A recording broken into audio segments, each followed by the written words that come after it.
Hello, everybody. Thank you so much for tuning in this evening. My name is Jesse Mayfield-Sheehan. I am coming to you live from Warren Field in Brookline, Massachusetts.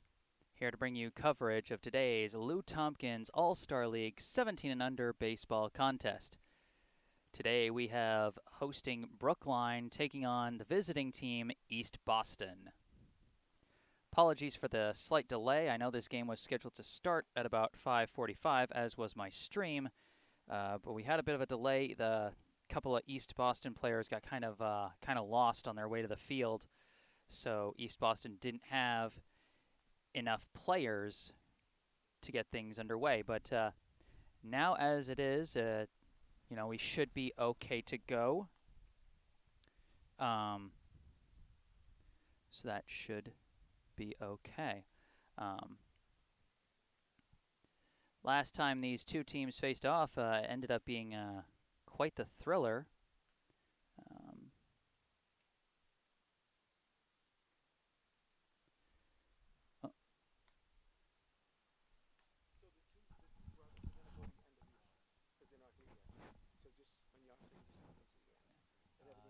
All right, awesome.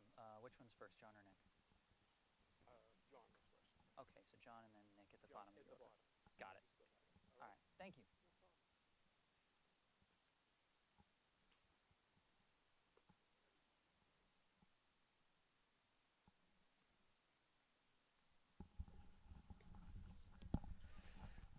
Sorry for that brief pause there, folks. Just had an update about the East Boston lineup. As a couple, the two players, two brothers who had trouble finding the field, they're going to be moved to the bottom of the batting order so that they can show up in time for their turn at the plate. In the meantime, East Boston is going to start us off here in the top of the first. And so we'll quickly take a look at their batting order. Leading off, number 9, Robert Gilbride. Batting second, number 44, Mike Forbes. Batting third, number 40, Miguel Pimento. Batting fourth, number 17, CJ Casaro. Fifth, number 10, Matt Dicarni. Sixth, number 24, John Paul Giorgio. Seventh, number 1, Cam Martin. Eighth, number 2, Chris Gibbons, as the first pitch is in there for strike one. And then rounding out the order, the two brothers, John Fabrizio, number 7, and Nick Fabrizio, number 8. So that is the batting order, and now at the plate is number 9, Robert Gilbride. Second pitch misses low and away. That'll be a 1-1 count from the Brookline starting pitcher, number 10, Eli Rothman. Now the 1-1 pitch. He has a bit of hesitance there, but manages to get a check swing foul. That'll be a 1-2 count. Rothman, of course, he missed Brookline's last game against Watertown. He was sick that day and had to miss that game. Brookline still pulled out the win over Watertown by a score of 9-6. But Rothman's certainly a presence they'll be happy to have back. He's been an effective pitcher and also one of their most consistent hitters. So while they didn't need him for the win against Watertown last week, they'll be happy to have him here. The 1-2 comes in high. That'll be ball 2. Last time these two teams faced off, it ended up being quite the thriller. We went to 9 innings, and it ended on a walk-off bunt of all things. The 2-2 from Rothman slices it foul to the backstop, and he'll stay alive at 2-2.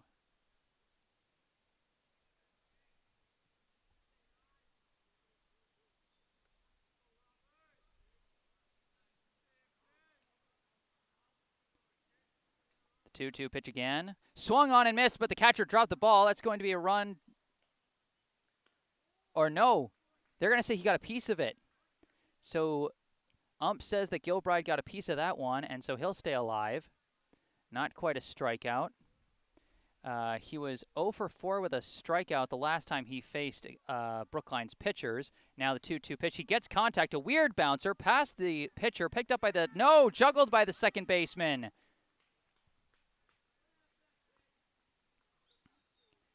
So a weird hop there, and Gilbride reaches on an E4.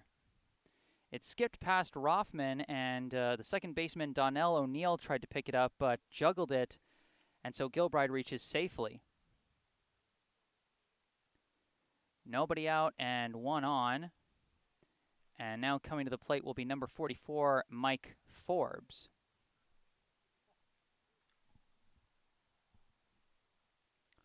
Bit of a discussion there with the officials. I'm not sure what for.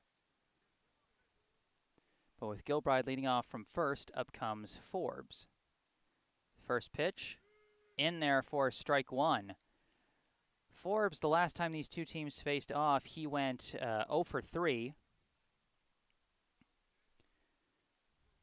We'll see how the order does against Rothman as he throws back to first.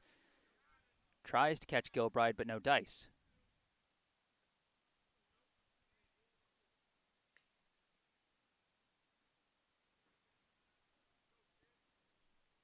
Oh and 1, the count to Forbes.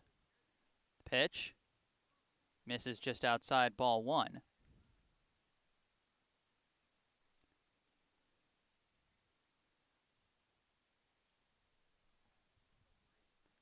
One and 1 the count. Now the pitch. In there for strike 2.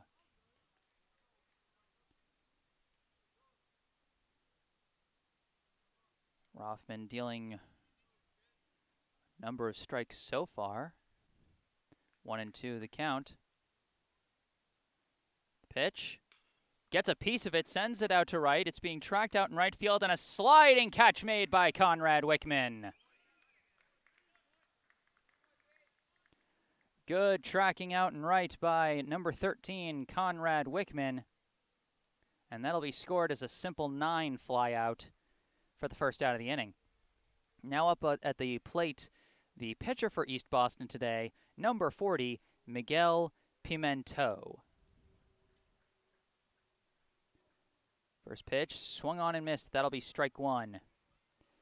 Pimento, the last time up, last time against Brookline, he went 0 for 3 with a walk, a strikeout, and 2 stolen bases. Pitch, gets contact here, but swings out in front of it and fouls it way off to the left side. Quick 0-2 hole here for Pimento.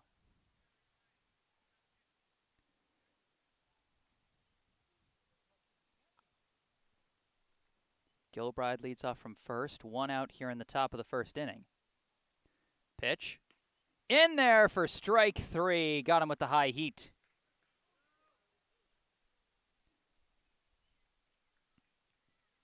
So now 2 outs and a runner on first. And now batting number 17, CJ Casaro. Casaro did not play the last time these two teams faced off, so it'll be interesting to see what he does here as he takes the first pitch for strike 1.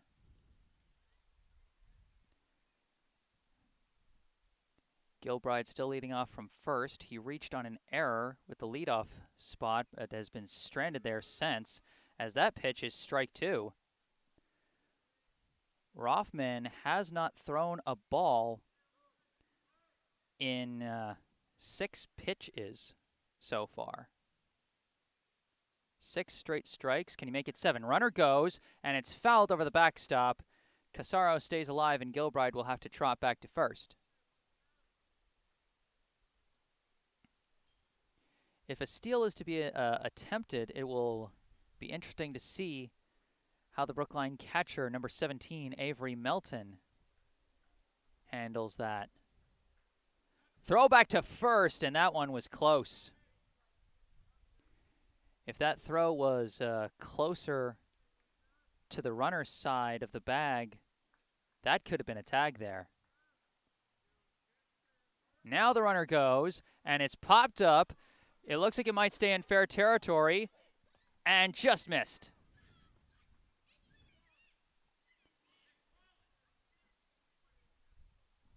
It was a tough spot. 3 different players were chasing after it. Conrad Wickman tried to call it at the last second, but couldn't quite get under it the way he needed to. And so that'll drop as a harmless foul ball. 0-2 remains the count to Casaro. The 0-2 pitch, runner's going again. That one misses. Throw down to second is close, but not in time. Martel thought he had the tag. He was getting ready to, just flip that ball and head to the dugout. But the ump calls safe. So that'll be ball one, and Gilbride steals second. So now a runner on second with 2 outs. 1-2 the count to Casaro. Rothman the pitch. Gets him swinging that time. A fancy curve to end the inning. I say fancy curve. That might have just been a simple changeup. Got him chasing downstairs and ends the inning there. So a reach on error, a fly out to right, and back-to-back strikeouts ends the top of the first for East Boston.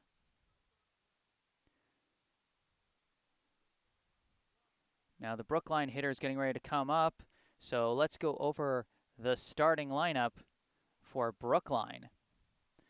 Leading off will be the extra hitter, number 0, Andrew Silverman. Batting second, the pitcher, number 10, Eli Rothman. Batting third, the left fielder, number 12, Daniel Villa.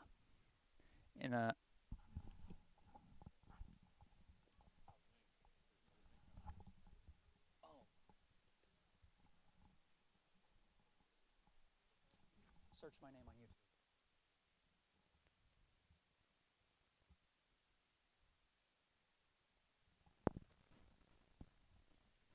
Sorry about... shoot.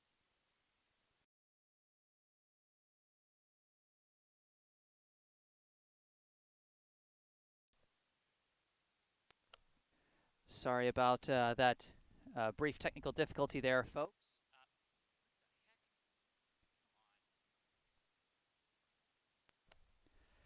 Okay, there we go. Okay, now it sounds okay. Sorry about that brief technical difficulty with my audio.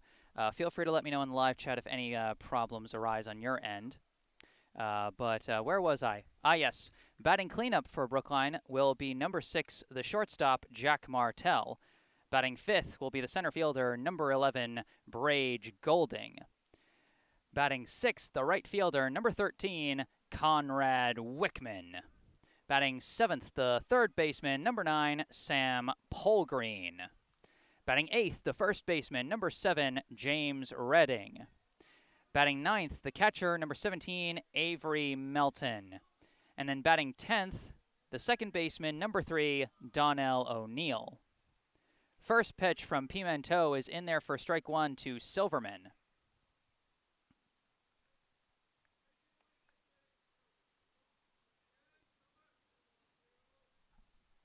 This pitch comes in high for ball 1. Silverman, the last time against East Boston, he went 0 for 3 with a walk and a strikeout. He now faces a 1-1 count. The pitch. He gets good contact here, sends it out to right. The right fielder's tracking it over his head, and that's going to go into the corner. This will be extra bases for Andrew Silverman. Is he going to stop at 2, or is he going to go for 3? He's going for 3. The throw is just back into the infield. A stand-up triple. Now that's how you start a ball game.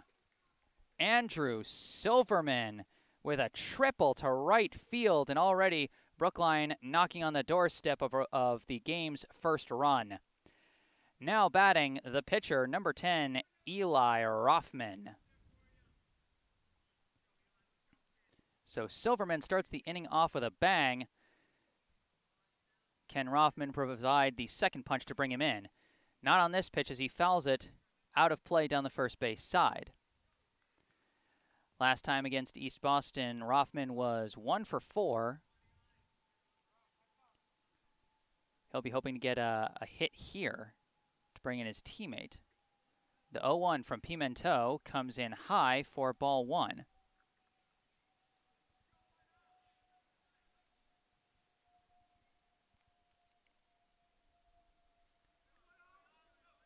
The 1-1. That skips in low, and that'll be ball 2, and a good job covering by the catcher, John Paul Giorgio. With a runner at third, his job becomes that much more important. 2-1, the count to Rothman. The pitch He gets contact right back to the pitcher. They're going to throw for first. Silverman's going for home. Are they going to get the double play? No, it's juggled and Silverman scores.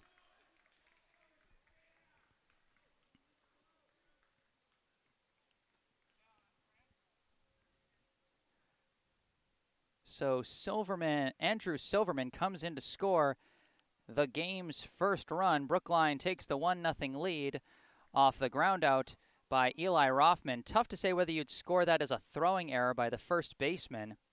But either way, 1 out, nobody on for the left fielder, number 12, Daniel Villa. First pitch catches the high inside corner for strike 1. Villa, the last time against East Boston, he went 1 for 3 with a walk, a strikeout, and a stolen base. The 0-1, he gets contact. It's a slow dribbler over to short, fielded by the shortstop, thrown to first, scooped up well by the first baseman, and that's going to be out number 2. A nice scoop by the first baseman, number 17, C.J. Casaro, and a nice throw by the shortstop, number 8, that is Nick Fabrizio, excuse me.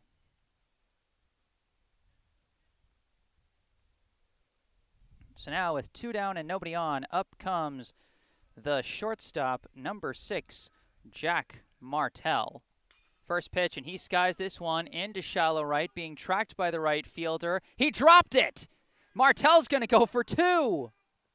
He slides in safely, and Martell has the 2-base error.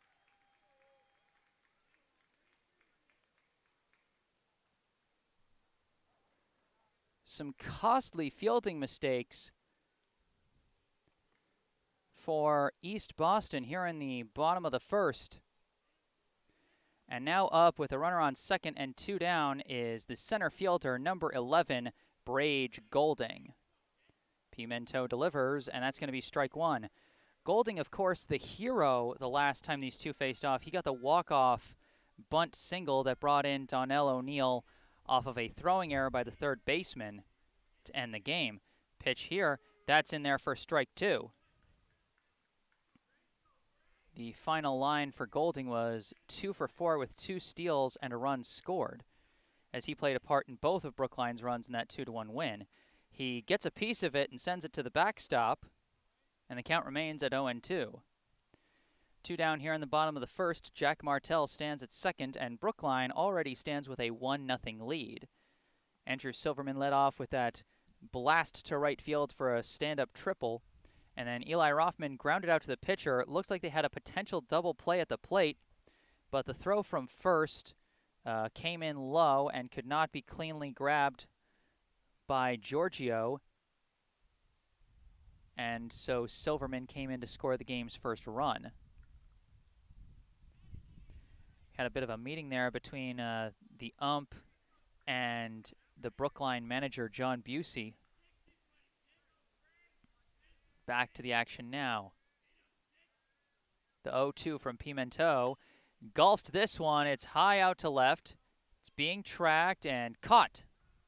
A can of corn ends the inning, but not before Brookline able to do a little bit of damage. The score after 1, Brookline 1, East Boston 0.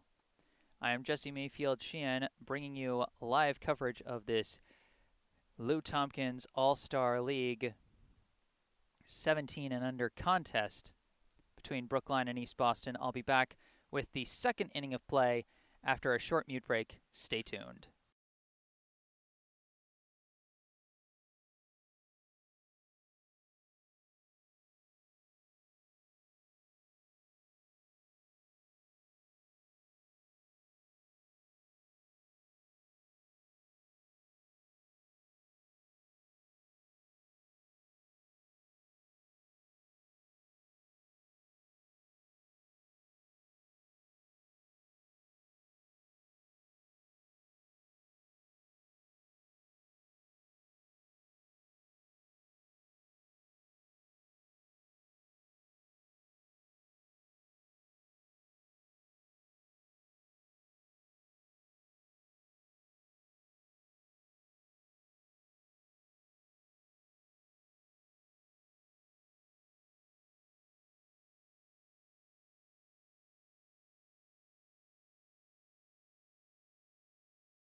Hello and welcome back to Warren Field in Brookline, Massachusetts. My name is Jesse Mayfield-Sheehan. I am bringing you live coverage of this Lou Tompkins All-Star League 17 and under baseball contest between Brookline and East Boston. We're ready to start the top of the second inning now. Eli Rothman returns to the mound for Brookline, and his first pitch misses outside for ball one. At the plate right now is number 10, Matt Dicarni.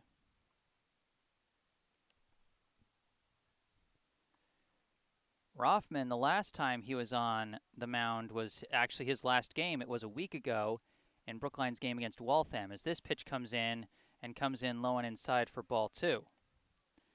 Rothman in that game against Waltham, he pitched a number of innings. He went 6 full innings, but he gave up 3 runs, 2 earned, and wound up with the loss as Brookline fell 3-1. That pitch misses outside, and it'll be a 3-0 count to Dicarni. Rothman was dealing with a very high strike percentage last inning, but now hasn't hit yet. Dicarni shows bunt, pulls back, and the pitch comes in the dirt for ball 4. So opening up with a 4-pitch walk, and for the second inning in a row, the leadoff hitter reaches safely for East Boston. Now coming up is the catcher, number 24, John Paul Giorgio. First pitch misses outside, ball 1. So 5 straight balls for Eli Rothman to start this inning. The 1-0. There's the first strike of the inning, and count is now 1-1.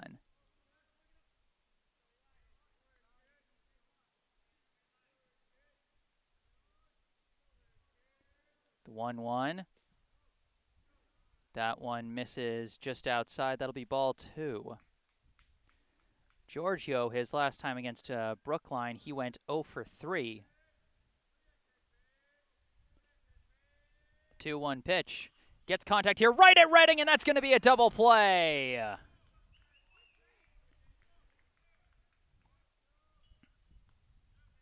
James Redding had the opportunity thrust upon him, and he delivered. A nice catch on the liner and quickly tagged the bag. Really not much Dicarni could do about that. It wasn't exactly a base running mistake, because, I mean, if he was more than 1 step off of the bag, then he was going to be out in that scenario. Tough luck for East Boston there, and now coming up is number 1, Cam Martin.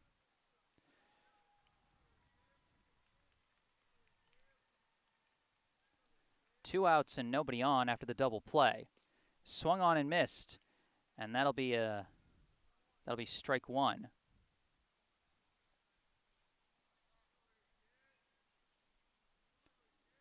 Rothman winds and delivers. In there for strike 2. 1-2, now the count to Martin. Last time against Brookline, Martin was the leadoff hitter, but struggled mightily. 0 for 4 with 3 strikeouts. And now the 1-2 pitch, and he gets a piece of it and fouls it to the backstop.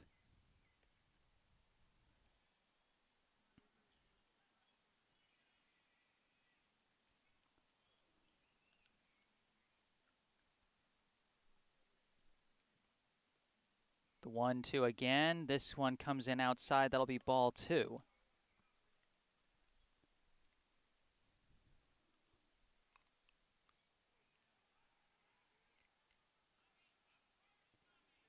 Rothman, the 2-2 pitch. He gets a piece of it again and stays alive. Martin battling here. He does not want to get his 4th strikeout in 2 games against Brookline.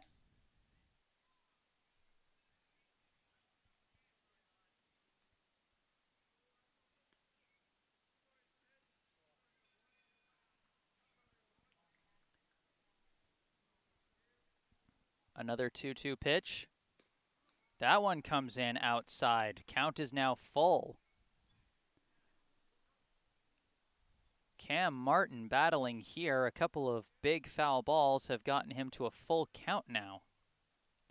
The payoff pitch. He gets it into the field this time. It's in shallow center, being tracked by Martel, and he's got it.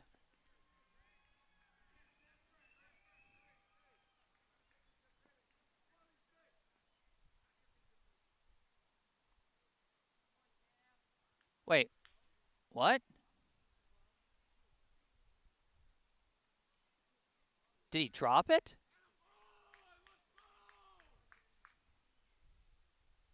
Okay, I'm lost. If someone in chat saw what happened there, please explain to me. Because I thought Martel had it cleanly. Did he like drop it? Was he dropping it in celebration before he had full control? I'm so confused. But whatever it is, Martin gets to first safely. The inning continues, and now at the plate is number 2, Chris Gibbons. First pitch, and that skips away from the catcher, and that wild pitch is going to give Martin a free pass to second.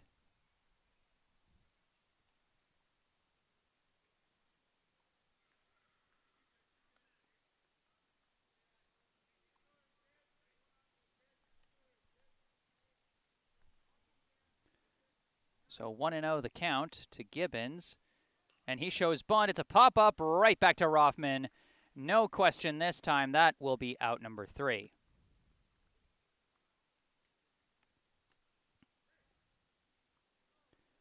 So I don't know quite what happened there. That was weird. That was very weird. But despite all the weirdness, the top of the second still ends.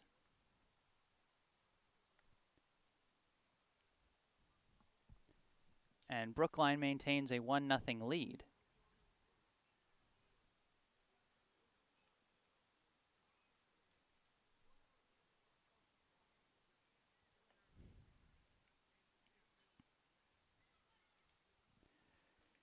Due up for Brookline here in the bottom of the second will be the 6, 7, 8 hitters, namely Conrad Wickman, Sam Polgreen, and James Redding.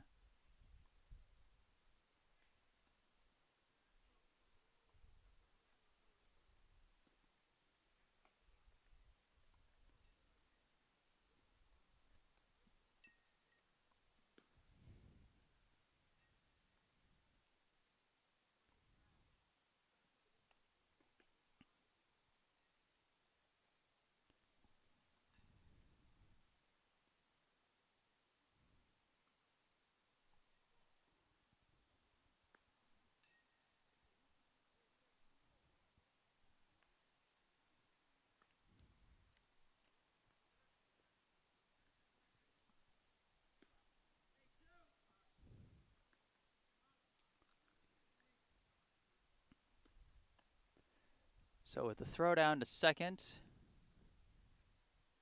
we now get ready to start the bottom of the second.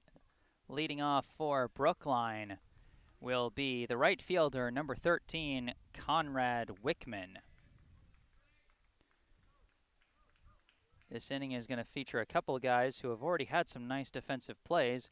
Wickman, of course, he had that nice sliding catch out and right back in the first inning against Mike Forbes.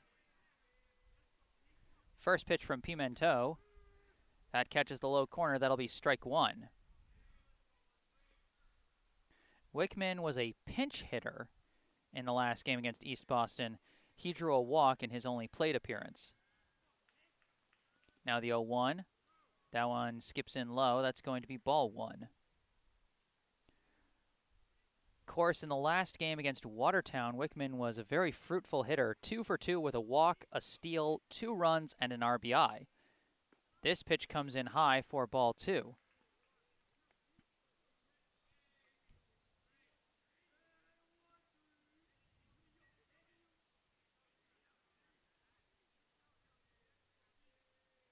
The 2-1. Swung on a miss. That'll be strike 2. Caught him chasing on the curve there, as that one dropped off the table. 2-2. Pitch. He gets a piece of it. It's a high bouncer over to the first base line, fielded by Pimento and thrown to first. A slight collision, but it looks like everybody's okay. So a weird high bouncing grounder from Conrad Wickman, but Miguel Pimento, unfazed, he tracks it down. and gets the force out there.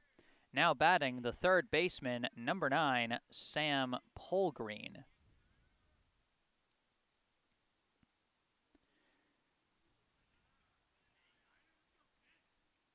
First pitch. That comes in high for ball 1. Polgreen, the last time against East Boston, he was the only Brookline hitter with an RBI, as he finished 1 for 3 with a stolen base and an RBI single. This one he slices foul. It's going to go out of play.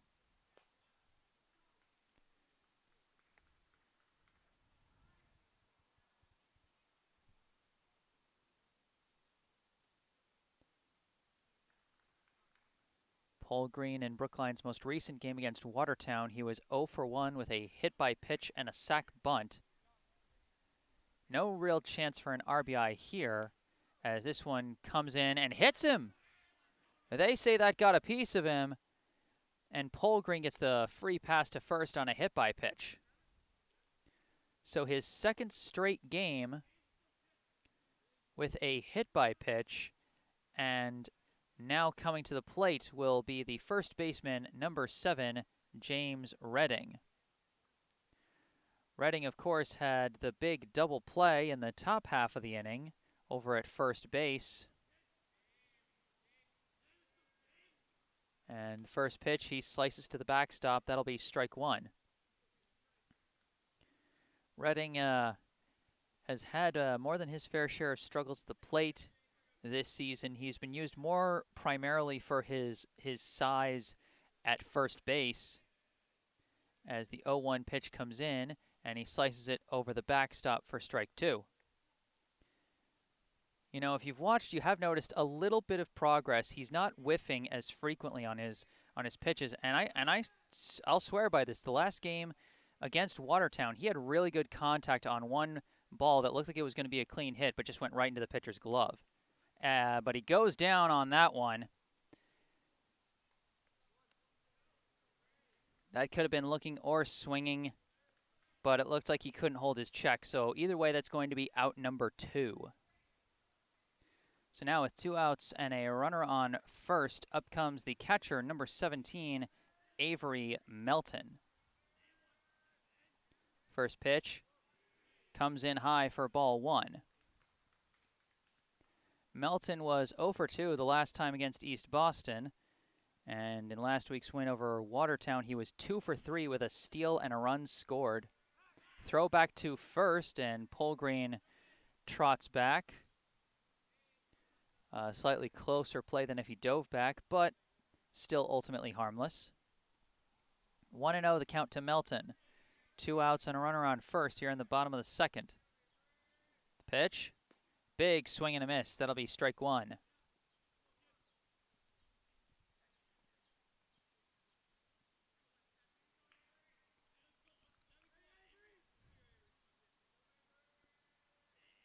The 1-1. That comes in low, and Polgreen's taking off. A bit of a delayed steal, but he gets there safely. I'm not sure if Polgreen took off late because he thought that the pitch got past the catcher, but it ends up working out anyway. The throw comes in high, and Polgreen beats the throw easily. So now a runner in scoring position. 2-1 the count to Melton. Pimento turns around, throws back to second. Almost skips past Gibbons. That could have been a disaster. But he's just trying to keep that lead runner honest. 2 down, runner at second, 2-1 the count to Melton. Brookline leads East Boston 1-0. Pitch, swung on and missed. That'll be strike 2. 2-2 now the count. Pimento trying to get out of the jam.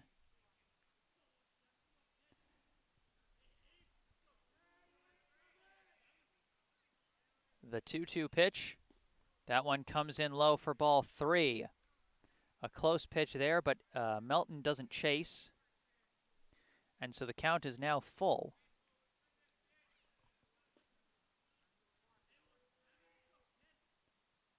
Payoff pitch. Comes in low and away. That's going to be ball 4. So Melton gets a free pass. And now with runners on first and second and 2 down, up comes the second baseman, number 3, Donnell O'Neill.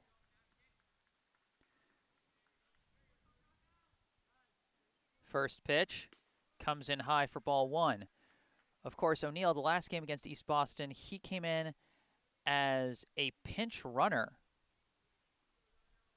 and wound up scoring the game-winning run on Golding's walk-off bunt and the ensuing throwing error. A throw back to first, but nobody is covering the bag, so that almost turned to disaster from some miscommunication between Casaro and Pimento.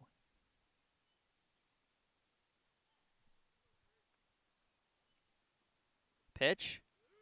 That's in there for strike 1. 1-1 now the count.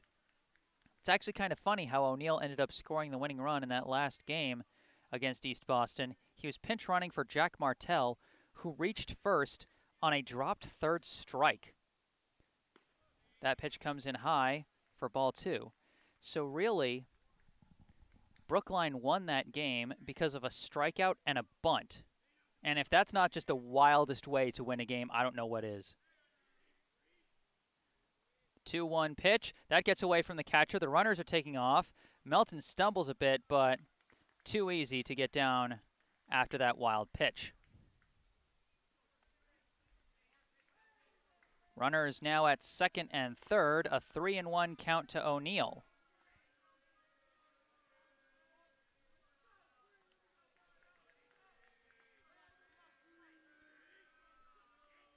Three-one pitch. Gets contact. It's a slow bouncer over to second, fielded by Gibbons, thrown to first, and that's going to end the inning. Brookline strands 2 runners in scoring position, and the score remains Brookline 1, East Boston 0. I'm Jesse Mayfield-Sheehan, live from Warren Field in Brookline, Massachusetts. I'll be back with the third inning of this ball game after a short mute break. Stay tuned.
Hello and welcome back. I am Jesse Mayfield-Sheehan here at Warren Field in Brookline, Massachusetts.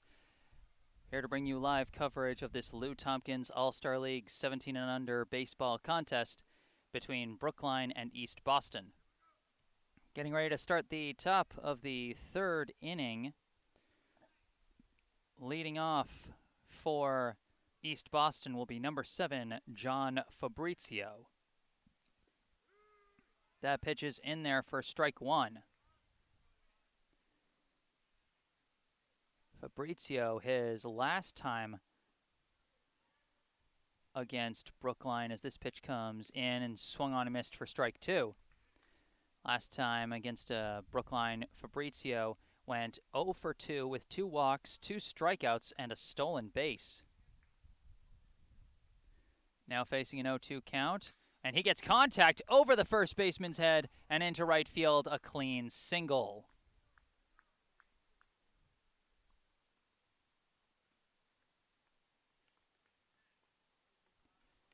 So big hit there to start the inning. Third straight inning where the leadoff hitter has reached first base, but nobody has managed to come home just yet.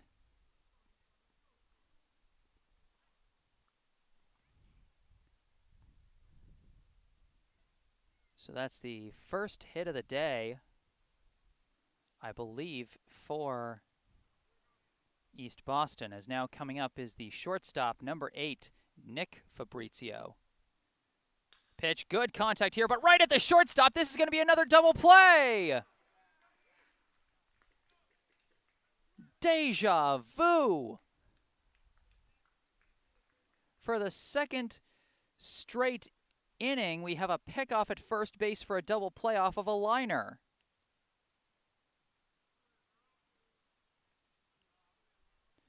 So now 2 outs, and we're back to the top of the order with number 9, the right fielder, Robert Gilbride. The 1-0 in there for strike 1. Gilbride, his last time up, he led off this game and reached on an E4. He now faces a 1-1 count against Rothman. That pitch will be in there for strike 2. We are now at the stage of the game where it'll be the second time through the lineup. These hitters have now had a chance to face these pitchers, and we'll see how they adjust. For now, it's a 1-2 count against Gilbride. The pitch, that one misses outside and gets away from Melton, but no harm with the bases empty.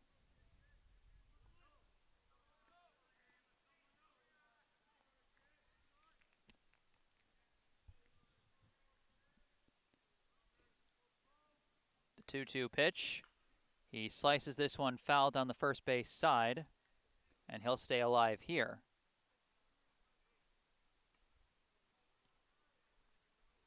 Gilbride, his last at bat, he fouled off 3 pitches. 2 of those fouls coming with 2 strikes before he finally put a ball in play. Now the 2-2 pitch. Swung on and missed, and that'll be the inning.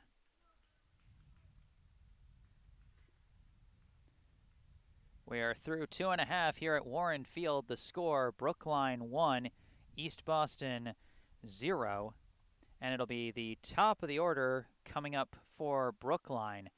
Andrew Silverman, Eli Rothman, and Daniel Villa. Silverman, of course, representing the lone run in this game so far, as he led off the bottom of the first with a big triple to right, and then came in to score on a ground out by Rothman that involved what I would score as a throwing error from the first baseman as he tried to throw out Silverman at home.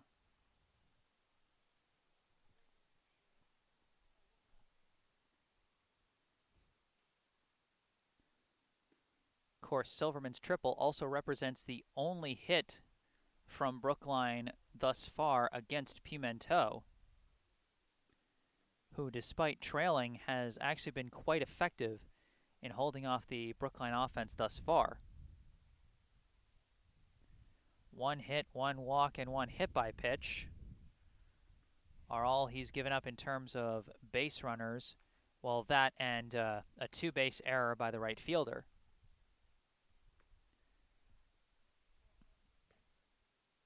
And since then, Gilbride's actually been moved to left field. So they had a bit of a defensive change, I believe, in the second inning.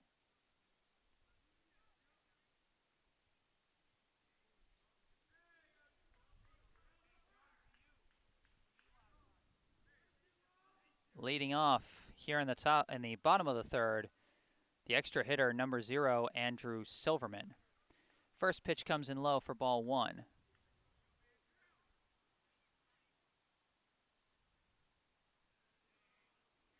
The 1-0. I think that one just missed inside. That's going to be ball 2.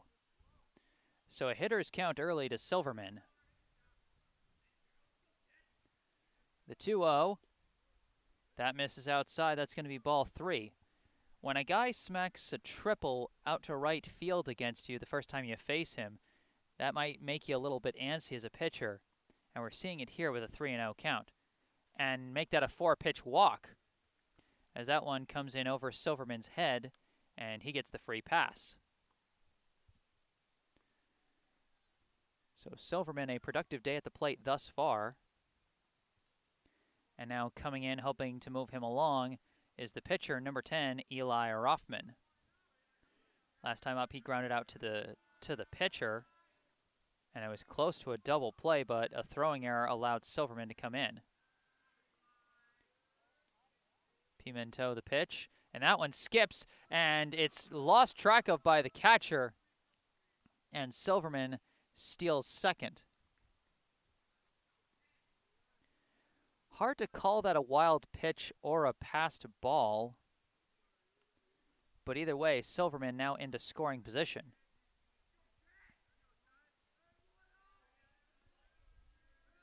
The pitch. Rothman showed bunt but pulled back and took strike one. It is a 1-1 count.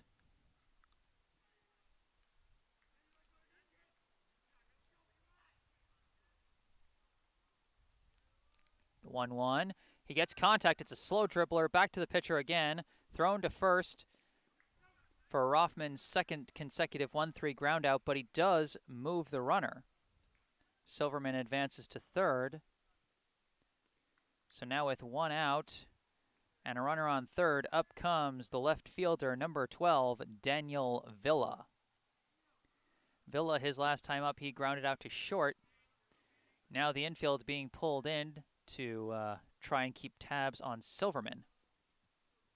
Silverman's dancing off the bag. The first pitch comes in inside for ball one, well collected by Giorgio.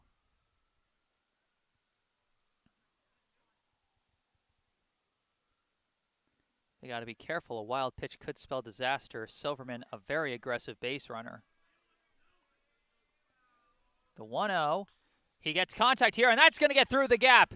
Silverman trots in easily. Brookline now leads 2-0.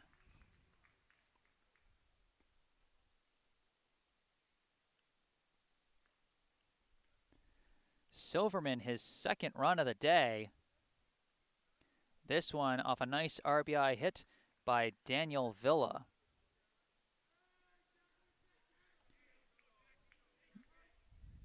The top of the Brookline lineup taking care of business as they now lead East Boston 2-0.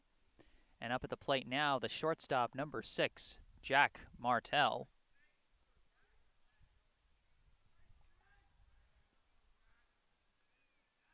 First pitch, catches the high corner for strike one. His last time up, Martell reached on a two-base error in right field.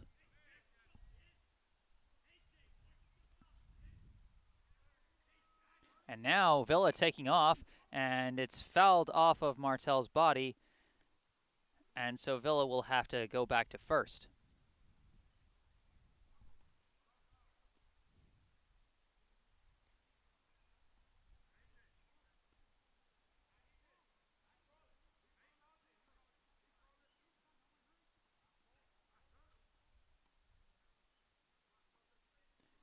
So it'll be an 0-2 count to Martell with one out and a runner standing at first.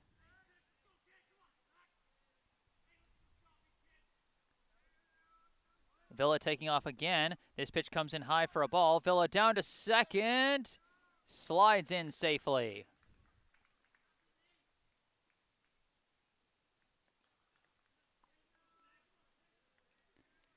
The count now 1-2 to Martell, with Villa now standing at second.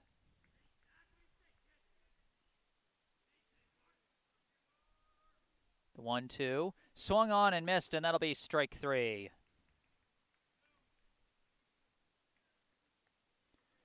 Big out get for Pimento, as it is now 2 outs with a runner at second. Coming to the plate, the center fielder, number 11, Brage Golding.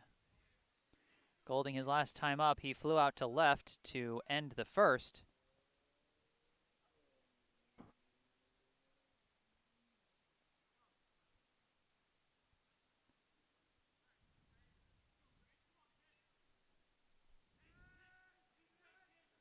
Now the pitch. Big swing and a miss. That'll be strike one.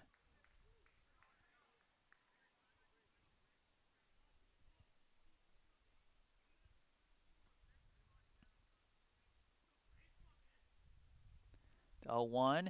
He slices this one high and foul, and that's going to go out of play.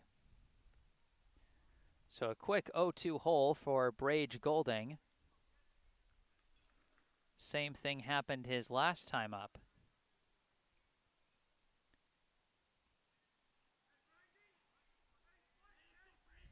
The 0-2. He gets contact this time, but just foul.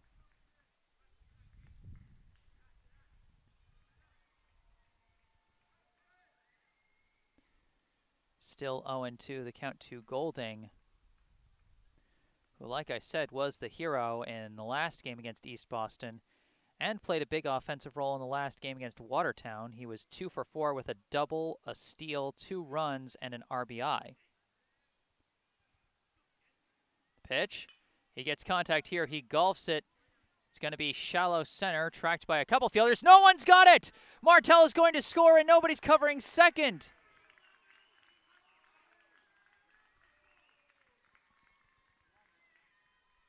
That was a defensive miscue, but I'm not even sure what you score that. E4, E6?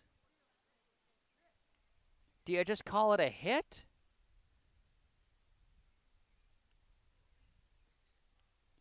Well, whatever it is,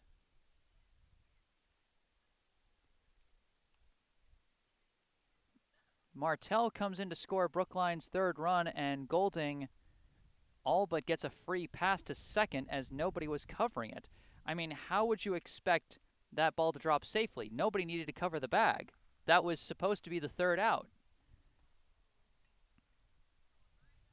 But instead, it's Brookline's third run.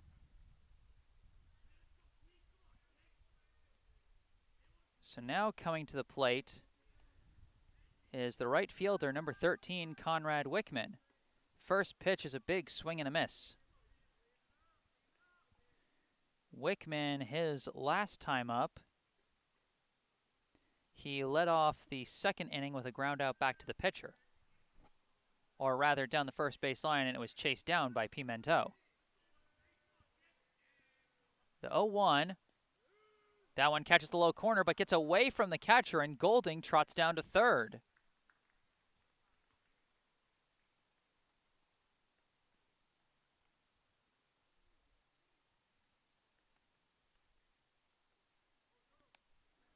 So now run number 4 standing 90 feet away, and it's one of Brookline's fastest runners.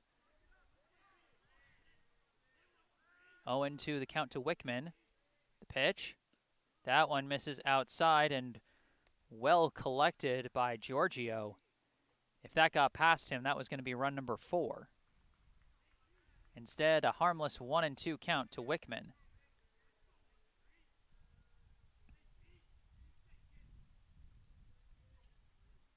The pitch. Catches the high corner for strike 3.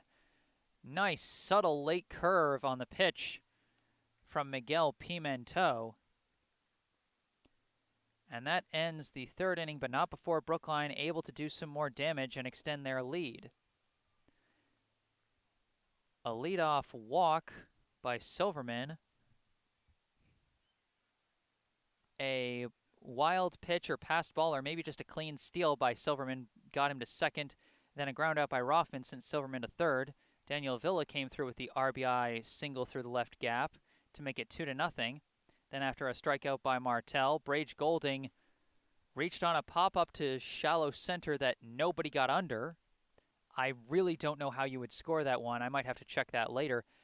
Jack Martell comes in to score, and that made it 3-0. I'm Jesse Mayfield-Sheehan here at Warren Field in Brookline, Massachusetts. I'll be back after a short mute break. Stay tuned.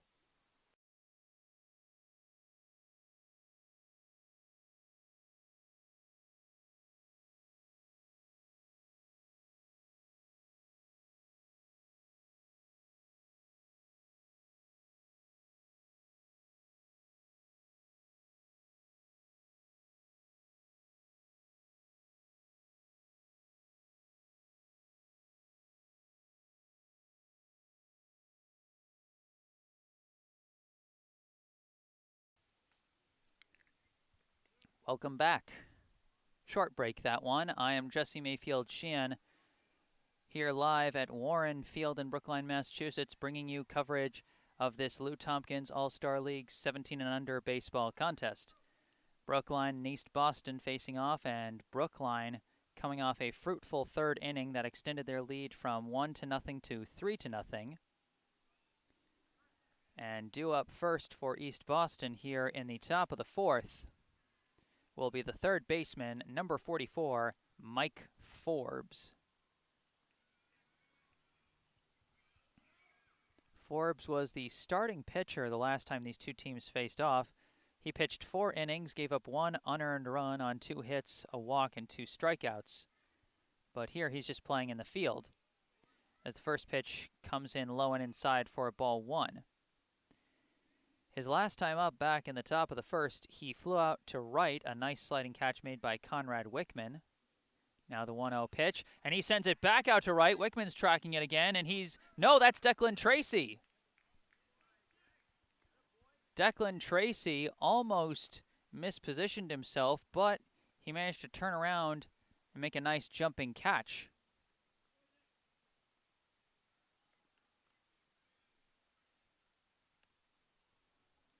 So now coming up is the pitcher, number 40, Miguel Pimento. That pitch comes in low for ball 1. Pimento, his last time up, he struck out looking on 3 pitches. Now the 1-0 comes in low again for ball 2.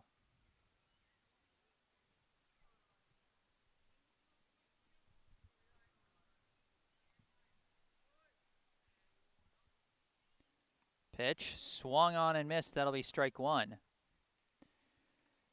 Pimento right now would be on the hook for the loss on the mound, and it would be his second straight loss on the mound against Brookline, as he gave up the walk-off bunt as a reliever their last time out. That was ball 3. Pimento pitched a very strong 5-inning outing, but the 1 unearned run he gave up in the 9th was the only one that mattered. 3-1, and he skies this one foul down the third base side. Count now full at 3-2. So Pimento has been an effective pitcher for East Boston. He's just had a string of bad luck, honestly, as the payoff pitch comes in high for ball 4. Now coming up, the first baseman, number 17, C.J. Casaro.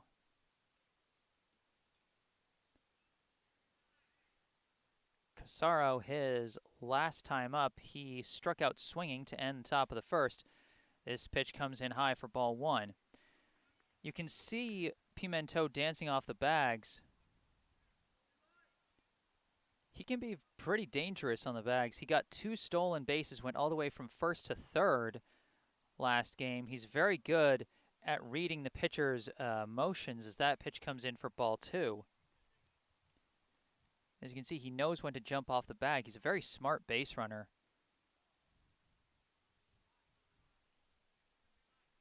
As Rothman checks at first. That pitch is in there for strike 1. 2-1 the count to Casaro. East Boston trying to get their offense going. See if they can get on the board.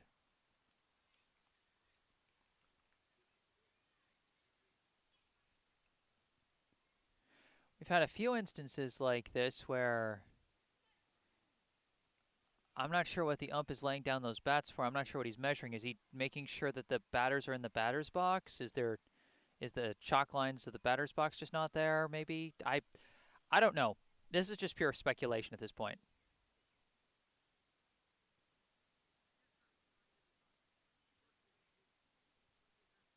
Whatever this is, we've now got a pause in the action, and the home plate ump looks frustrated.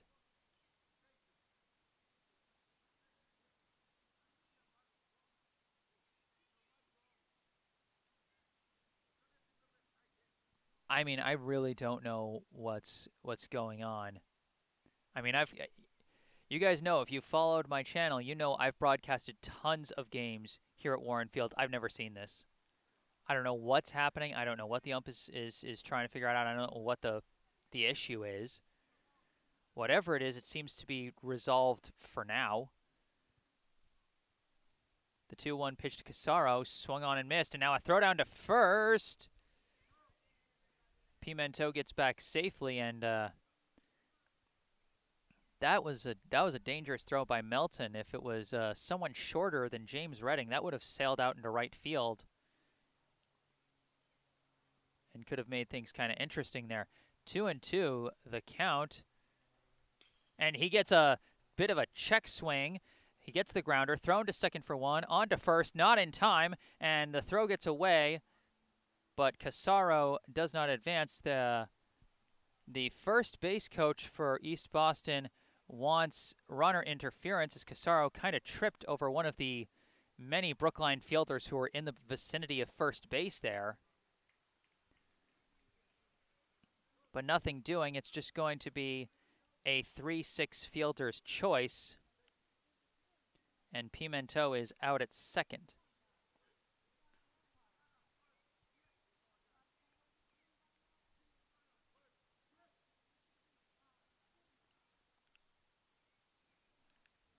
Now up will be number 10, Matt Dicarni. Runner at first, 2 outs. Pitch, and he slices this one right back at his teammates along the East Boston dugout. John Paul Giorgio kind of, had to duck underneath it. But everybody's okay, and it's just an 0-1 count.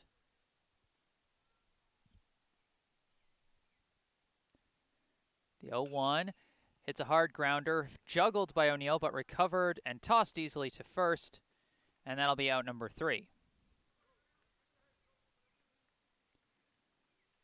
So the top of the 4th ends with no score for East Boston. They remain with a goose egg on the scoreboard. The score, Brookline 3, East Boston 0.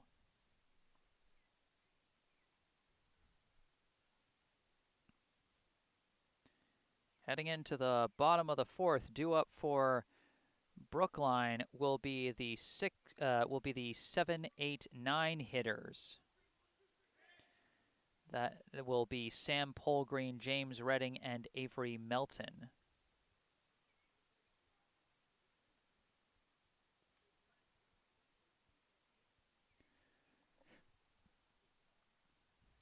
Pimento returns to the mound for his 4th inning of work.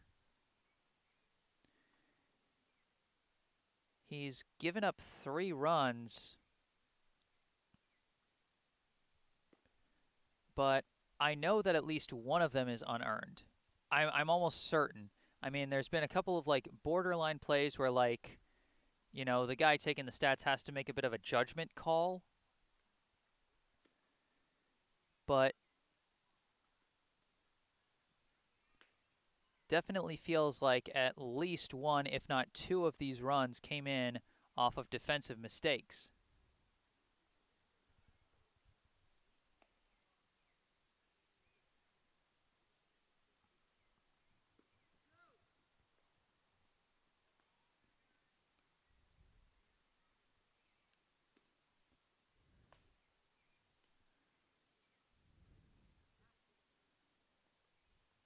There was a bit of a discussion between both teams' managers and the officials. I'm not sure what about. There's certainly been plenty of confusion about the officiating today.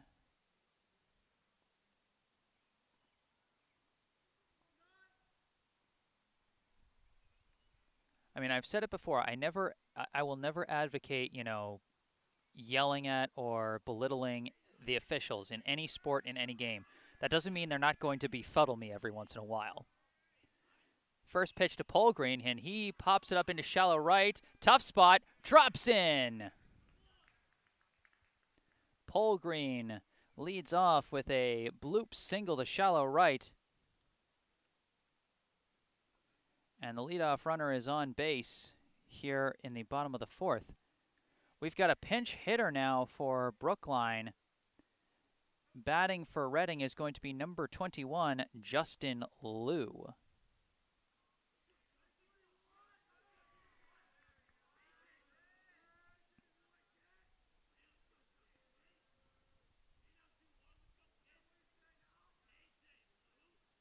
Polgreen leads off from first after his single. And Liu steps in. It's been a few games since we've seen Justin Liu, but he has at times proven to be a fairly effective pinch hitter. The pitch. High and outside. That'll be ball 1. Brookline leads 3-0 here in the bottom of the 4th. Sam Polgreen stands at first with nobody out. Pitch, and that one's fouled over the backstop. 1-1 will be the count.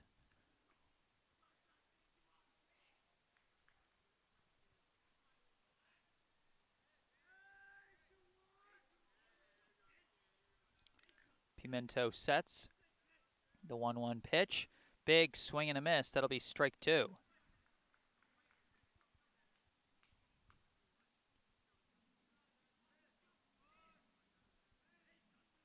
1-2 the count. Pitch. And he gets contact here. This one's going to drop in left field for us at least 1. Well collected out and left by Gilbride to make sure it doesn't turn into disaster, but it does turn into a single to left for Justin Liu. Back-to-back hits, the bottom of the Brookline lineup raking here to start the bottom of the 4th. And with runners on first and second and nobody out, up comes the catcher, number 17, Avery Melton.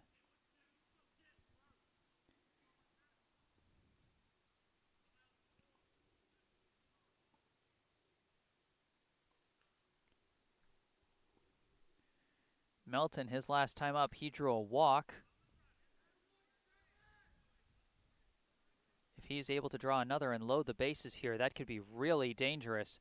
It would be bases loaded with no out, and coming up would be Donnell O'Neill, who, while he doesn't have the biggest swing, he can still be very effective using his smaller strike zone to draw walks.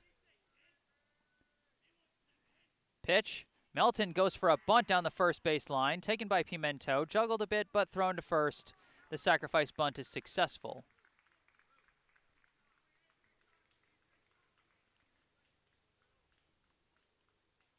So Polgreen down to third, Liu to second, and now coming up will be the second baseman, number 3, Donnell O'Neill.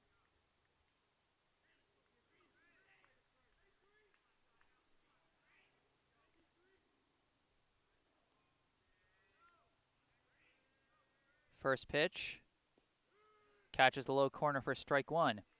You know, I'll be brutally honest, I'm not sure I agree with the call to go for a sac bunt there. Like I said, O'Neill very effective at drawing walks, not always the most effective at getting clean base hits. I'd be happy if he proves me wrong here. I'd be happy to eat my words. Hey, oh, it's a line out. For a second, I thought he was going to make me eat my words there, but good contact, but right at the fielder. I'll still eat my words a bit. That was good contact by O'Neill. Different spot, and he would have made me look the fool there. So 2 outs, runners at second and third, and up comes the leadoff man, the extra hitter, Andrew Silverman. First pitch, and it's a dribbler foul down the third base line. Silverman's had a very nice day so far.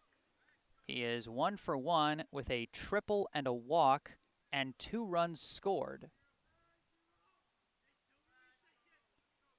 Now he's got a chance to do some more damage here, perhaps get some RBIs. Pitch. Catches the inside corner. That'll be strike 2.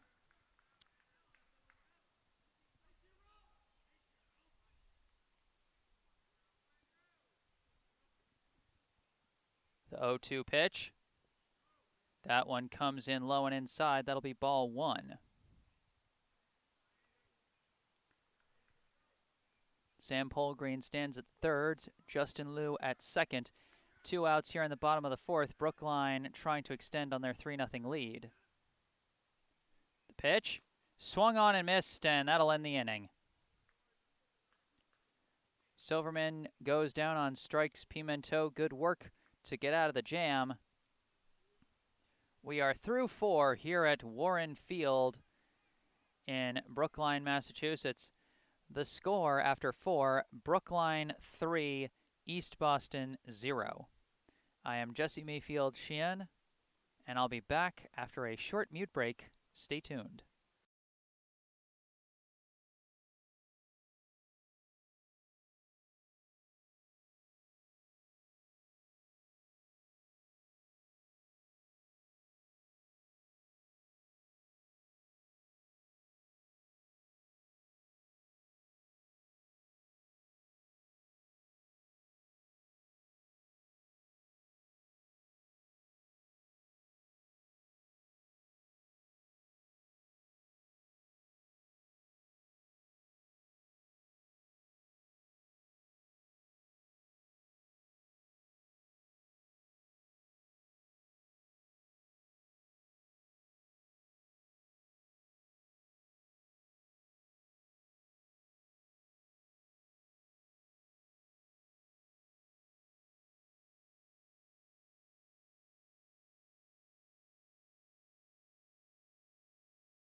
Welcome back. I am Jesse Mayfield-Sheehan here live at Warren Field in Brookline, Massachusetts. Here to bring you coverage of this Lou Tompkins All-Star League 17 and under baseball contest between Brookline and East Boston. We get ready to start the top of the fifth inning. Brookline leads 3-0. First pitch from Rothman is in there for a strike. John Paul Giorgio taking strike one, 0-1 the count. The 0-1 pitch misses outside for ball one. Giorgio, the East Boston catcher, his last time up, he lined into a double play as he lined out to first, and Matt Dicarni was picked off at first base. That time he took the pitch inside for ball two, 2-1 the count. 2-1 pitch. Good contact here, but right at the shortstop. Fielded well by Martel. Throw to first is picked up by Justin Liu. And that'll be a 6-3 ground out.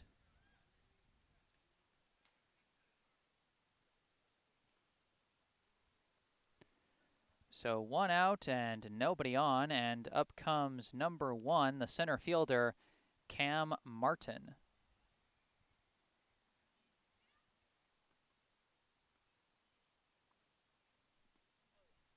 Pitch in there for strike one.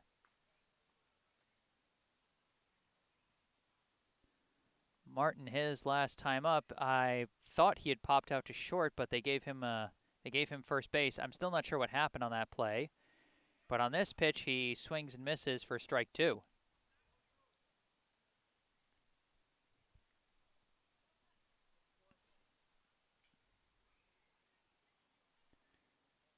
Oh, 2 pitch misses low and away for ball one.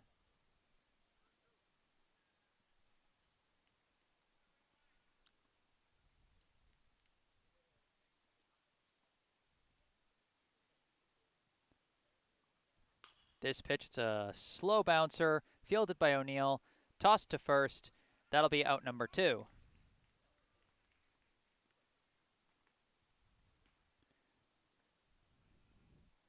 You know, talking about Justin Liu for a second, if I'm not mistaken, this is the first time I've personally seen him take a spot in the field as well as being a pinch hitter. As up to the plate comes the second baseman, number 2, Chris Gibbons. And he takes the first pitch and hits a dribbler past Rothman. Weird no man's land, but picked up this time by O'Neill for another 4-3 groundout. A quick 1-2-3 inning there in the top of the fifth. Rothman continues to deal. 5 shutout innings so far for the Brookline starter. What I was talking about with Justin Liu, I've seen him be a fairly solid pinch hitter, pretty effective coming in midway and late in games, but if he shows he's got the fielding ability to be a starting caliber infielder, that could bring a new dimension to this Brookline team. He's got that right side glove that you want at first base to help cover that right side gap and to apply a quicker tag on pickoffs. So it's a pretty good fit. Granted, he doesn't quite have the large frame of James Redding to help, to give infielders a little more leeway on their throws. But Eli Rothman doesn't have that size advantage either, and he's typically the starting first baseman when he's not on the mound. So that could be just an interesting thought for Justin Liu's potential for this team going forward. In the meantime, we get ready to go to the bottom of the fifth of this game. Due up will be the 2-3-4 hitters for Brookline: Eli Rothman, Daniel Villa, and Jack Martell. Rothman looking for his first hit of the game. And as we get into the later stages of this game, this could be interesting. I can't speak for every single game Brookline has had. Unfortunately, I've missed a few. But of the 7 games that I've covered, as Rothman hits the first one, it's a dribbler to short, fielded, thrown, and that's a 6-3 ground out. Rothman now 0 for 3 today, and what I was saying is, out of the 7 games I've covered this season, this one being my 8th, Eli Rothman has gotten at least 1 base hit in every single one. So again, I can't speak to the small gaps here and there of games that I missed for one reason or another, but assuming he got hits in those games, this could be the first game he plays in where he doesn't have a base hit. First pitch to Daniel Villa catches the inside corner for strike 1.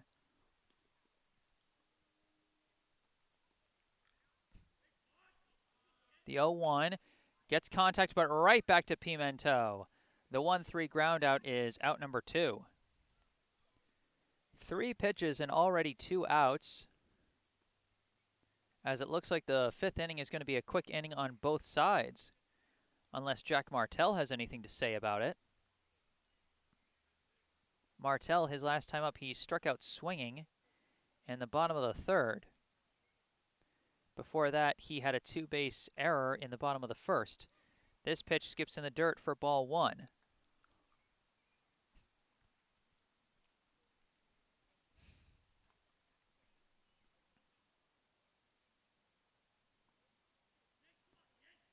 Pimento with the 1-0 pitch, and that one comes in high and inside for ball 2. Gets past Giorgio, but no runners on, so it's harmless. Like I said, Pimento, he's had a solid outing on the mound here. But unfortunately for him, if results don't change, he is going to be on the hook for the loss. And that pitch comes in low for ball 3. So 3-0 the count to Martell.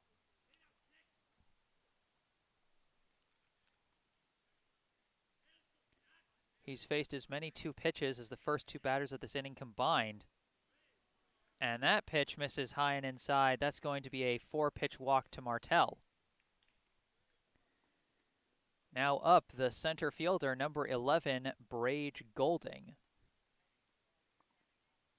Golding, his last time up, had that weird pop-up into shallow center that nobody could get under.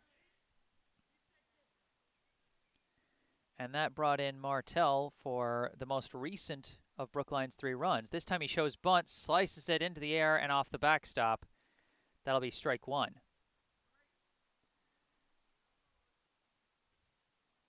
East Boston knows how effective Golding can be when he lays down a good bunt. He's got probably the best speed on the base paths of any of Brookline's players. And he's able to pretty consistently leg out bunt singles once he lays them down in the field. But given how precisely he tries to lay them down, it's tough getting it right, as the throw back to first does not catch Martell. Because when you're just trying to get a sac bunt, all you need to do is get bat on ball and make sure you're above it. Golding's like trying to place it when he tries to get a bunt single, and that's much harder. The 0-1 pitch. That one comes in low. A delayed steal from Martel. Nobody was even covering second. Throw not made. And so Martel gets into scoring position. 1-1 the count to Golding. The pitch gets contact, but he's popping it into shallow left. Shortstop's under it and makes the catch. That'll end the inning. Through 5 here at Warren Field, and the score remains the same. Brookline 3, East Boston 0. Friendly reminder, if you're enjoying the broadcast, make sure to hit that like button. Make sure to subscribe to the channel to stay up to date on my future broadcasts. You can also follow me on social media. Links to my Facebook and Instagram accounts are in the description of the video. You can also reach out to me through email to make some special requests, perhaps for a game that's outside my normal coverage area, or perhaps you want a special highlight video put together of your favorite player, your favorite team, what have you. And you can make those requests. You can reach out to me through email and discuss details. jgms88@gmail.com. That address is also in the description. I typically charge $100 for each game that I cover, and I charge $100 for each multi-game highlight reel that I put together. I charge $50 if it's highlights of just one game, just because that's easier to sift through and edit. And if any of those things interest you, payment details are pretty simple. I mean, I accept just, I accept regular payments like cash or check or whatever, if that's easier, but I also accept online payments through PayPal and Venmo. Links to my accounts for those are also in the description of this video. In the meantime, we're going to the top of the 6th inning, and it'll be the Fabrizio brothers leading off, starting with number 7, John Fabrizio. Rothman, the first pitch, shows bunt but misses.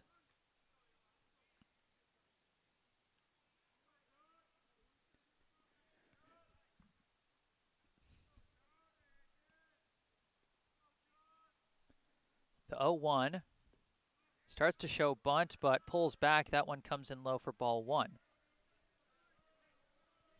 This is the 6th inning of work for Rothman, as once again, he's just an innings eater on the mound. The 1-1, high and outside, that'll be ball 2.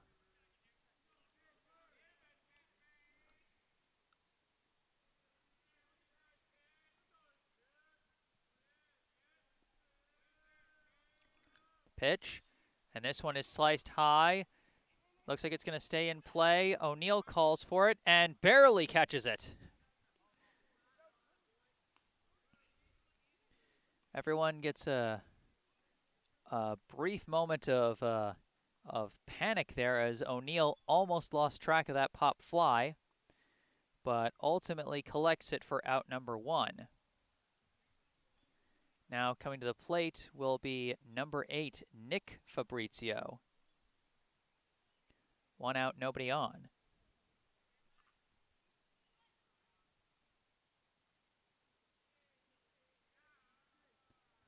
Wind up in the pitch. Outside ball 1. Fabrizio, his last time up, he lined into a double play at the shortstop as John was picked off at first.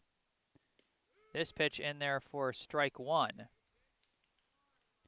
1-1 the count. 1 out and nobody on here in the top of the 6th. Brookline leads East Boston 3-0. Pitch. That skips away, but that'll be a simple ball 2 with no man on.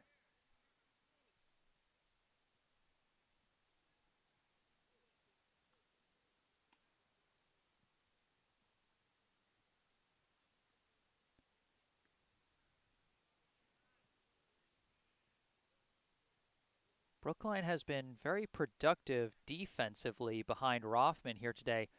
Rothman got back-to-back strikeouts to end the first, but he hasn't had any strikeouts since, as this one comes in for strike 2. My mistake. He got 1 strikeout in the third, so he's got 3 strikeouts so far today, but the defense has been working behind him. This a hard grounder, fielded by Polgreen at third, thrown to first, and the throw comes in just a bit high. Good effort by Justin Liu to try and make the jumping snag and then a quick swiping tag, but not in time.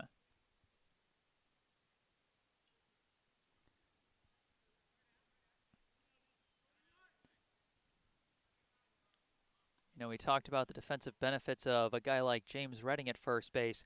That's the situation where you want James Redding at first base, as the first pitch to Gilbride is sliced to the backstop. That'll be strike 1.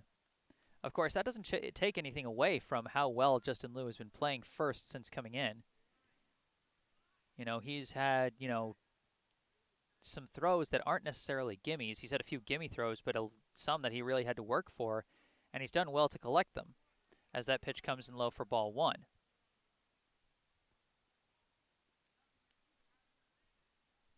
Nick Fabrizio leading off first base with 1 out. The 1-1 to Gilbride catches the low corner for strike 2. Gilbride, his last time up, he struck out swinging to end the top of the third. He is 0 for 2 with a strikeout and a reach-on error. Fabrizio thought about taking off. He was a little overeager there, and the Brookline fielders noticed, and Rothman stepped off the rubber to check on him, but he went back to first. Bit of a clumsy moment there. The 1-2 pitch, runner goes in there for strike 3. Throw down to second is not going to be in time. So Gilbride goes down looking for out number 2, but Fabrizio does steal second.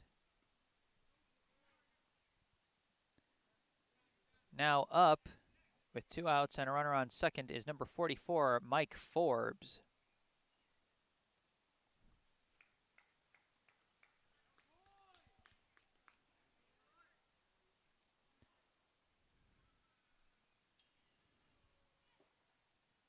Pitch in there for strike 1. Forbes, his last time up, he flew out to right field. He's flown out to right field both times, but to 2 different right fielders, Conrad Wickman in the first inning and Declan Tracy in the fourth, as he swings and misses for strike 2. East Boston trying to get on the board here as they trail 3-0.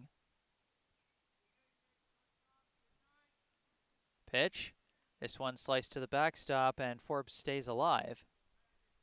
Of course, East Boston not only looking for their first run of this game, but also their first win of the season.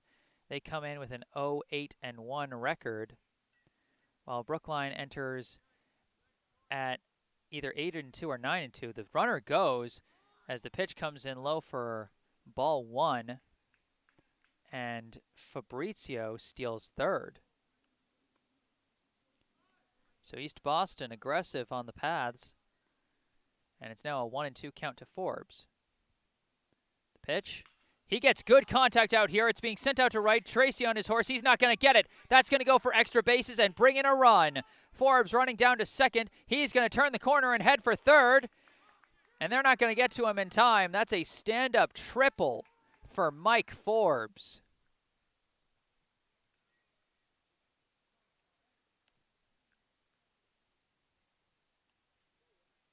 East Boston on the board. The score now 3-1. As now batting is the pitcher, hoping to add to his cause. It's Miguel Pimento. First pitch comes in outside for ball 1. Pimento, his last time up, he drew a walk, but was thrown out on a fielder's choice. The 1-0 pitch, and he skies this one out to left. Left fielder coming back, comes back in and makes the catch. The fly out to left ends the top of the 6th inning. Nice catch out and left by Daniel Villa. We're through 5.5, and East Boston is now on the board. A big triple by Mike Forbes brings in Nick Fabrizio and cuts the deficit down to 3-1.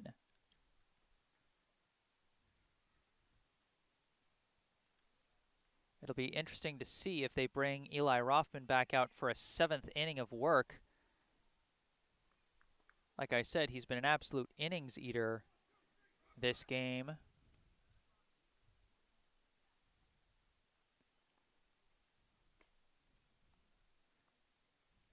But of course, you don't want to wear the guy out. We'll see what they do. In the meantime, Miguel Pimento coming out for his 6th inning for East Boston. He'll be facing the 6, 7, 8 hitters for Brookline. That'll be Conrad Wickman, Sam Polgreen, and Justin Liu. Of course, I am not sure if Wickman will be batting because he was subbed out in right field for Declan Tracy.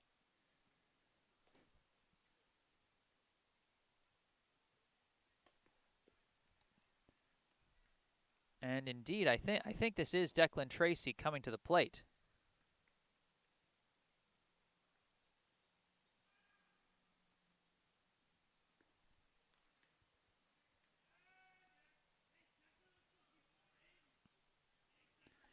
So up at the plate now, the right fielder, number 71, Declan Tracy.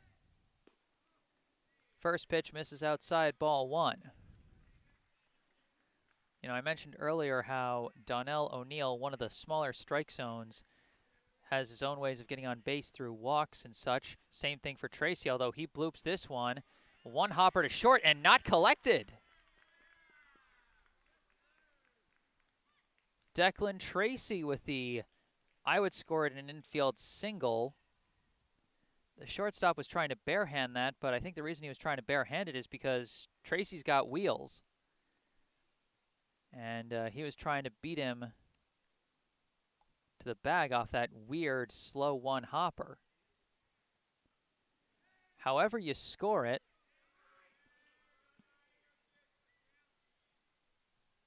there's a runner now at first with nobody out, and up at the plate, the third baseman, number 9, Sam Polgreen. First pitch, and Tracy takes off. Polgreen tries to bunt and bunts it to the backstop. That's going to be strike 1. Polgreen, his last time up, hit a single to shallow right and would be stranded at third base. Before that, he was hit by a pitch and again stranded at third, so he's been about closer than any other Brookline player to scoring without scoring.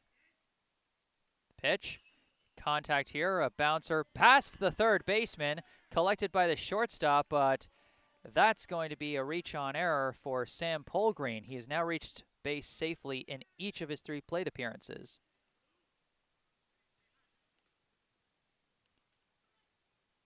Runners at first and second now with nobody out, and up comes the backup first baseman, number 21, Justin Liu.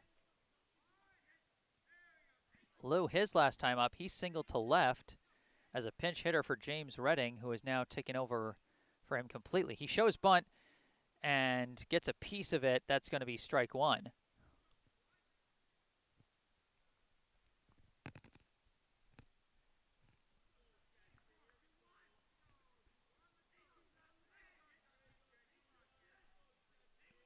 So 0-1 the count to Liu.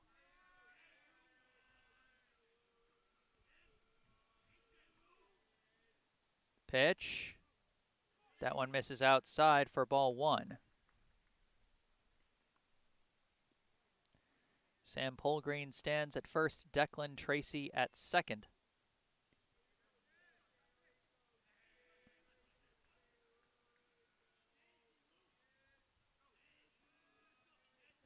Pitch, Liu shows bunt again, but fouls it off. That's going to be strike 2. 1-2 the count, and Liu is now going to have to swing.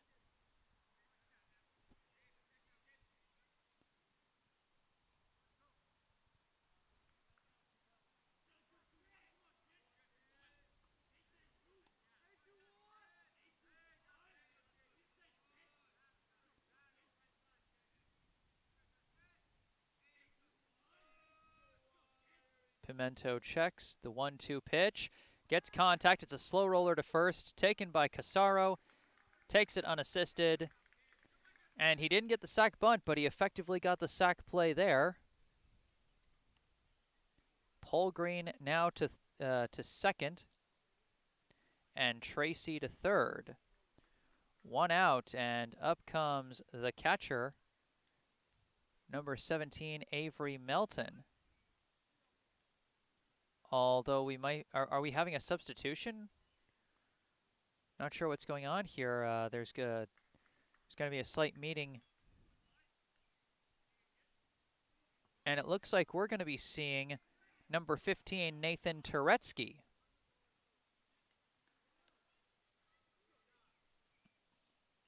And this might be a defensive substitution as well. Toretsky is one of the Brookline players who can play the catcher position. And now here he comes with runners on second and third and 1 out. Pitch.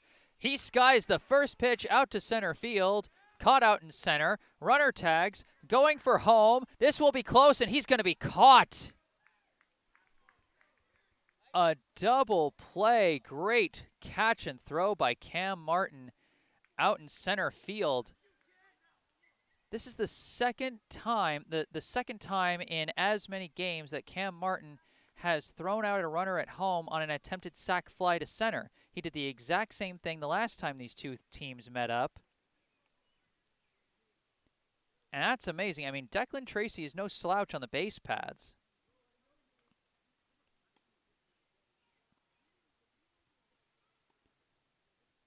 So we are through 6 here at Warren Field in Brookline, Massachusetts. The score remains Brookline 3, East Boston 1. As we get ready for the top of the 7th, we have a couple of defensive changes. First, we have a relief pitcher. This is number 16, Jake Levin.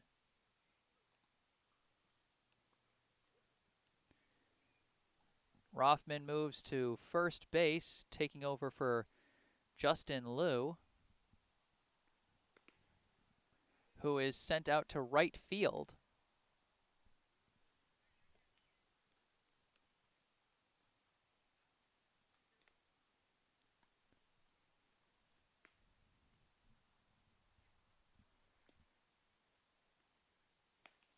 You know, honestly, we've seen a number of defensive highlights today, which, you know, I guess should have been expected from these two teams. Like I said, Cam Martin threw out a runner at home on an attempted sac fly the last time these two teams met up. That was one of 2 times that a runner was thrown out at home by the East Boston defense in that game.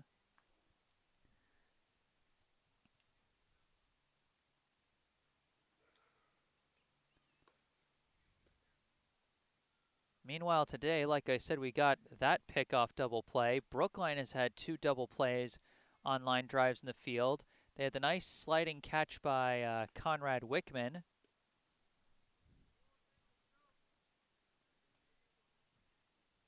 And while there have been some errors scattered here and there, for the most part, the defenses have stood tall, as have the pitchers. Relatively low-scoring game, 3-1 the score. And now this is the last chance for East Boston. They trail by 2 runs, still trying to get back in this game and get their first win of the season. They'll be sending Casaro, Dicarni, and Giorgio to the plate here in the 7th. Leading off first, number 17, CJ Casaro. First pitch from Levin. Inside, close to hitting him. It'll just be ball 1.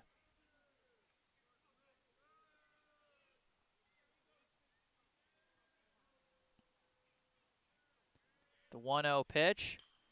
And this one's golfed into shallow right. Liu calls for it and makes the grab.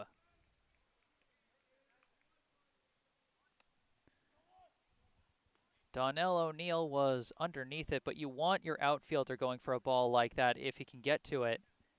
I mean, they're the ones coming in while the infielder is trying to effectively make the catch over their shoulder. Now up is number 10, Matt Dicarni. First pitch, and he hits a high bouncer, and that's going to go foul down the first base line.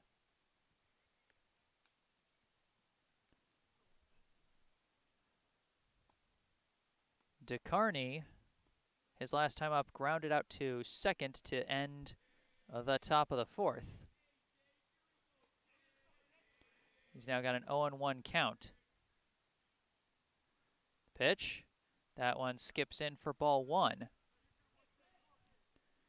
Right now, pitchers-wise, Eli Rothman is on the hook for the win after 6 innings of work.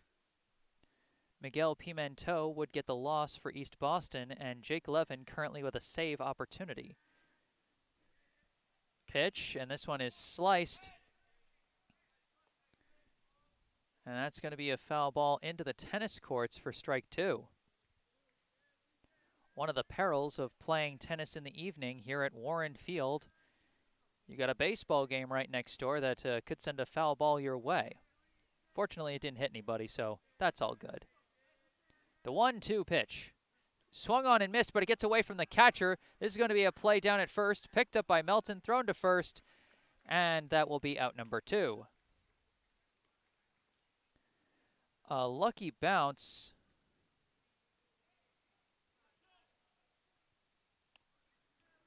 A lucky bounce off the backstop, and Melton was able to chase it down quickly enough to throw the runner out at first. 2 down and nobody on here on the top of the 7th. Last chance for East Boston is John Paul Giorgio. First pitch inside for ball 1. Giorgio, his last time up, grounded out to short to lead off the top of the 5th. The 1-0. Catches the high corner for strike 1.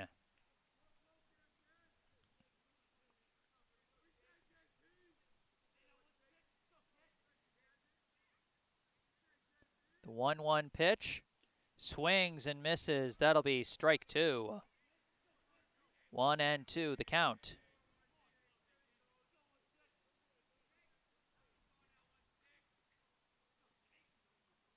The 1-2 pitch. Comes in inside. That'll be ball 2. Jake Levin 1 strike away from earning the save here today. His team up 3-1. John Paul Giorgio at the plate, trying to keep things going for East Boston. The 2-2. He gets contact. It's a grounder, fielded by O'Neill, thrown to first, and that's the ball game. Your final score here at Warren Field in Brookline, Massachusetts. Brookline 3, East Boston 1. Brookline with the win improves, I think, to 10-2. I think what happened with the Acton game that got postponed last week, I think in the end Acton forfeited that game, if I'm reading the standings on the league site correctly, because they have Brookline's record as 9-2, and they have that slated as a 7-0 win for Brookline with really no date on it. And I mean, that's typically how you score forfeits, is 1 run per inning. In the MLB, that would be 9-0, but here at this level, it's 7-0. So if I'm reading that correctly, then Brookline improves to 10-2. If for some reason they're able to make up that Acton game, then this record would be 9-2 for Brookline. But either way, their record does improve with the win. East Boston falls to 0-9-1, still in search of that elusive first win of the season. But they've played Brookline pretty tightly, so, I do think they do deserve some respect for that. Brookline is one of the better teams in this 17 and under division, near the top of the standings and likely to be a contender in the playoffs as the defending runner-up from last year. Once again, I am Jesse Mayfield-Sheehan. Before I wrap up things and give a game summary, just remember, be sure to like the video and subscribe to the channel. You can also follow me on social media. Links to my Facebook and Instagram in the description. If you have any special requests of my services, you can email me at jgms88@gmail.com. That's also in the description. And yeah, let's wrap this game up. Uh, in the bottom of the first inning, Brookline got on the board right away. Andrew Silverman led off with a bang, a triple to deep right that set him up to score on the next at bat. Eli Rothman hit a ground out to the pitcher, and it looks like Silverman might be caught for the double play at home, but what I would score as a throwing error by the first baseman resulted in Silverman getting in safely. Brookline led 1-0. That score stayed the same through the second inning, but then in the bottom of the third, Brookline started to get things going. Andrew Silverman, once again, getting things going, this time with a leadoff 4-pitch walk. He went to second on what you might call a steal, maybe a passed ball or a wild pitch. However you would score it, Silverman got to second, and then on another ground out to the pitcher by Eli Rothman, Silverman advanced to third. And then Daniel Villa hit a single through the left gap to bring in Silverman and give Brookline the 2-0 lead. Couple batters later, with Villa at second, with Daniel Villa at second after stealing a base, up came Brage Golding with 2 outs, and he hit what looked like it was going to be an inning-ending pop-up, but instead the fielders just completely lost track of things, and Golding was able to go to second, and Villa came in to score. Brookline led 3-0. The score would remain 3-0 up until the top of the 6th inning. In that inning, Nick Fabrizio got an infield single to third base, just beating out the throw. He would steal both second and third base, but that would ultimately just be luxury steals, as Mike Forbes came up with a big triple to deep right to bring in Fabrizio for East Boston's first run, and what would ultimately be their only run, as they made it 3-1, and that would be the final score. So Eli Rothman gets the win on the mound for Brookline after pitching 6 innings and giving up 1 earned run. Miguel Pimento gets the loss after giving up 3 runs through 6 innings of work as well. He pitched the entire game for his team. And Jake Levin, who came in the 7th inning with a lead of less than 3 runs, he gets the save as he finished the top of the 7th in order. So that's going to do it for the last time. Brookline wins over East Boston 3-1. I am Jesse Mayfield-Sheehan. Thank you all for watching, and have a great rest of your day. Sorry.